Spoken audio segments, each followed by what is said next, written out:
is. So your pumpkin can be really, really tiny. It can be super big, almost taking up the entire piece of the paper, just like the one here. So just touch your paper. You're making a connection between your brain and your art piece to decide how big your pumpkin is going to be.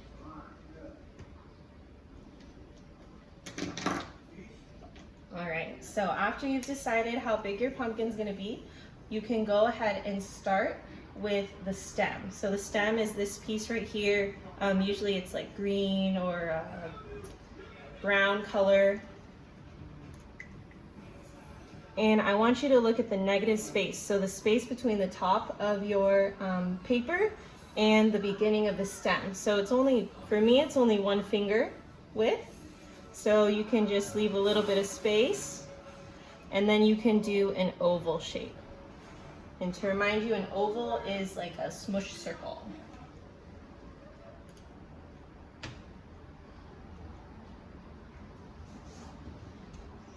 All right, so the next step, we are going to do the side of the stem. So you're going to do a curved line curving down on the left towards the middle of the paper.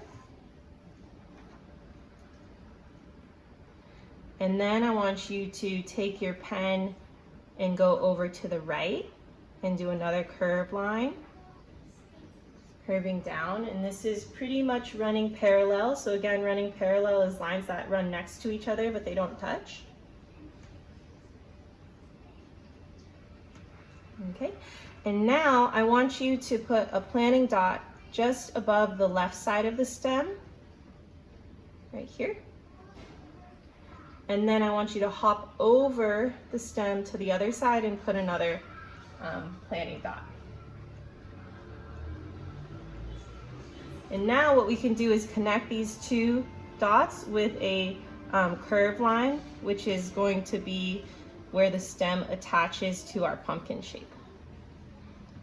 So the cool thing about this, maybe some of you are really festive and you've already gotten a pumpkin for Halloween. So I think a really cool thing as an artist is to observe something from life.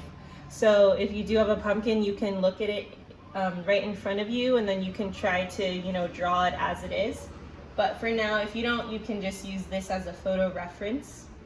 So the next thing I want you to do is go back to this stem right here, and I want you to do a little tiny curve towards the left and the right. And so we have a little bit of 3-dimensionality. So it goes from something that's flat and makes it look like it's kind of, it's popping out in space.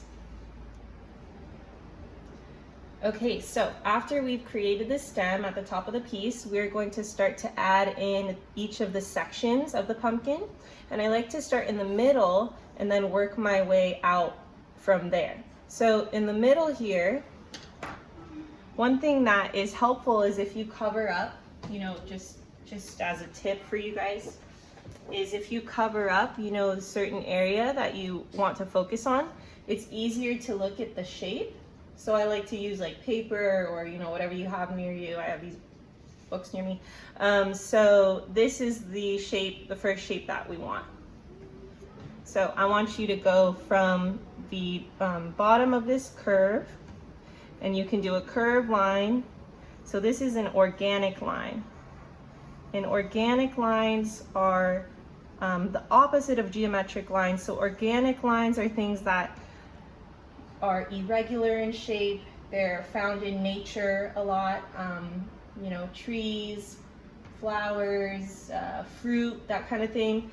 And geometric shapes are things that are very straight and angular.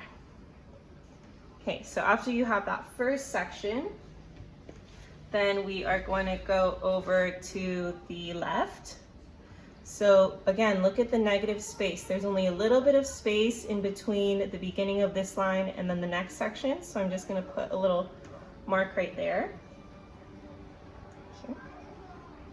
And then towards the bottom, I'm going to put a little mark kind of curving towards the left. That's this section here. And then it's wider right here in the middle. So see, It's very skinny at the top. It gets a little bit bigger, comes in a little bit, and then around. So if you want, you can put another planting dot. And I always like to do these just so I know where I'm going. You can plan it out. But when you're ready, you can go ahead and do your curved line, curving around towards your planting dot, curving out and connecting at the bottom.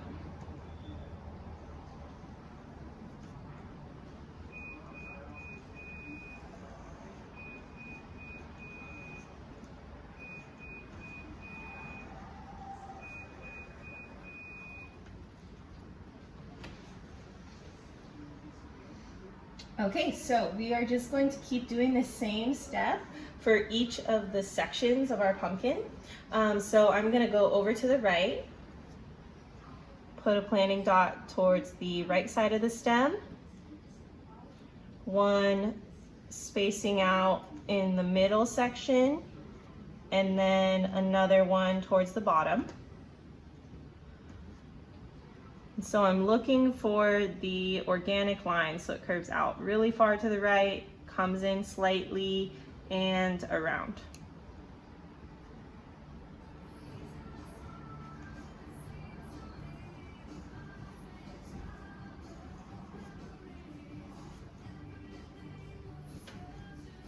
So the cool thing is they're all going to be slightly different, and it's just like when you go to the pumpkin patch or you see the pumpkins, you know, all of them have similarities, but they have a lot of differences too in their form and their shape.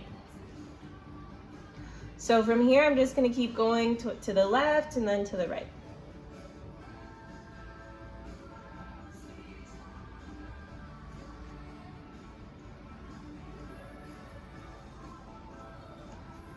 So add your planting dots, and then you can add your organic lines.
All right, so I'm gonna do one more full curved line on the left side.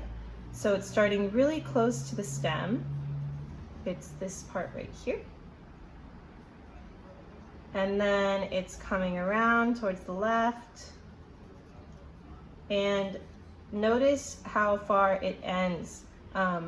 It's not very close to the left of the this section. I want you to leave a little bit of space. So again, always looking for your negative space. And this is also what's going to make it look more 3D.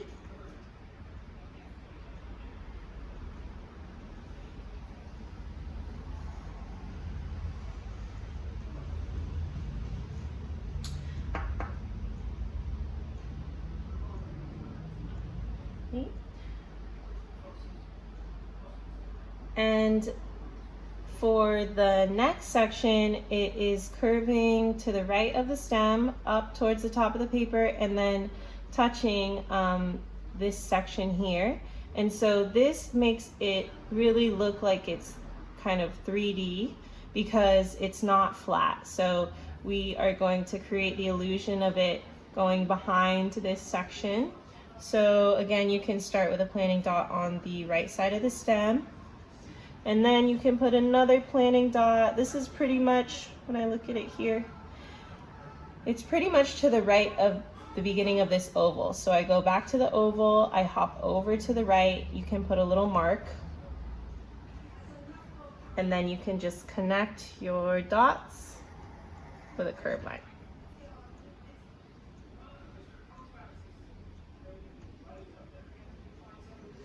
Then we have two more sections. We have one on the left, a little sliver, and one on the right. So look at where it connects. So it's just below the oval shape on the stem. Start your curve line, and then it's just going to curve until it touches that section. And then the one on the right is just slightly below that, and then it's going to curve over to the right. So that's it for our pumpkin. It's a really simple shape. It's just created with a lot of organic lines. And now we can get into the mark making. So for those of you that have done a lot of the lessons with me before, we've talked about mark making. But just to remind you, mark making is when you are, it's self-explanatory, when you're making marks on your paper using different shapes or different types of lines. So like we learned in the presentation, the shapes that she uses the most are the dots. So dots are going to be circles that are colored in.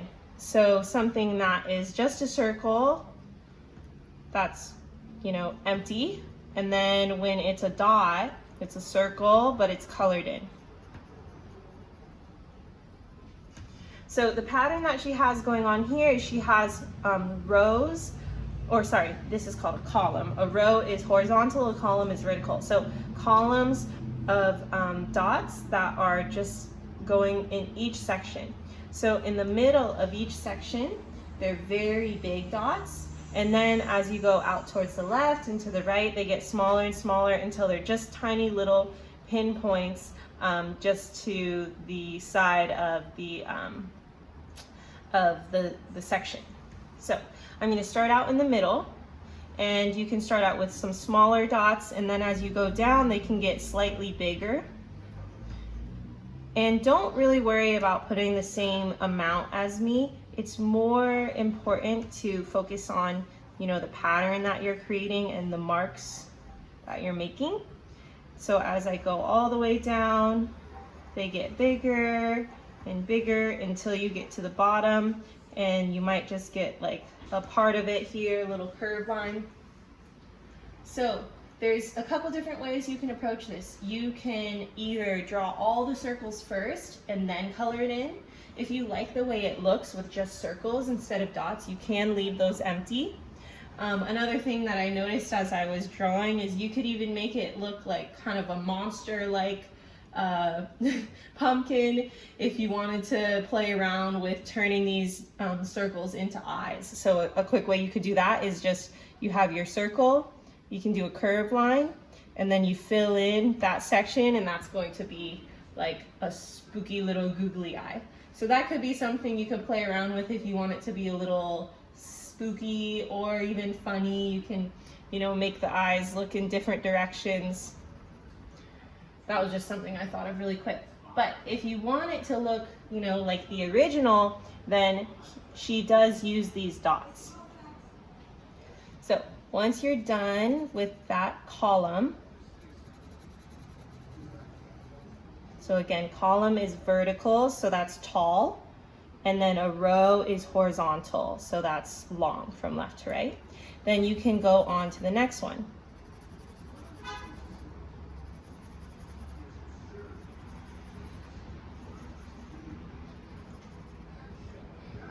So this next column is kind of like a medium size. So you can just start from the top.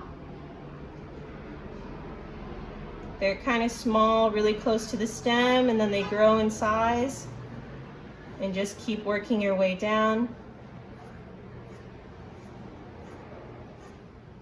until you get to the bottom. So this piece is all about repetition. So when you are repeating, when you're doing the same thing over and over again, it's also all about pattern. So we're using repetition to create a pattern, and our pattern is made up of different sized dots. Oh, the other thing I wanted to talk about was the color palette. So artists use different colors to you know, create their artwork. And so when you are only using one color it's called monochromatic. So mono is single, chroma is color. So if I'm just doing black on white paper or black on, you know, yellow or black on orange, that's a monochromatic piece. But you're always welcome to play around with more colors. So if you wanted to, you know, do a rainbow colored pumpkin, that's totally fine too. It's really up to you as the artist to decide what color palette you want to use. So I always encourage you guys to play around with that. So as you are working down the columns, when you get to the side where the line is, you can do little tiny dots. And the way that I would do that, so you guys can all just take a break from what you're doing and look up at the screen just so you can see. Cool, thank you. All right, so you know, when you're drawing, normally your pen is kind of sideways, but if you want to do dots, I would just turn my pen, make sure it's pointing towards the ceiling, and then you can just hold it and just do these tiny little dots, so pressing down and lifting, leaving space in between. So that's a little technique in how you can get the same size small little dots, okay, as you work your way down. They're almost hard to see. Let me zoom in for you. There, so they get really, really tiny.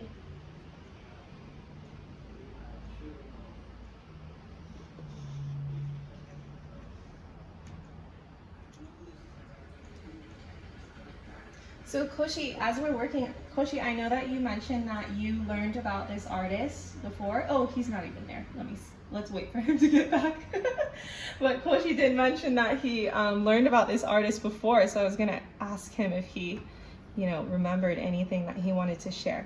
But one thing that I have noticed, a lot of Japanese artists are very detail oriented, and I think that's definitely part of the culture, you know. So the nice thing about doing this kind of work that's very repetitive is you can just get in a trance and just be fully absorbed by the pattern making and your mark making. So if you guys have any questions, just go ahead and raise your hand, or you can write in the chat box, and you know, I can answer them. But we're just going to use the rest of the time to keep adding this pattern to our piece.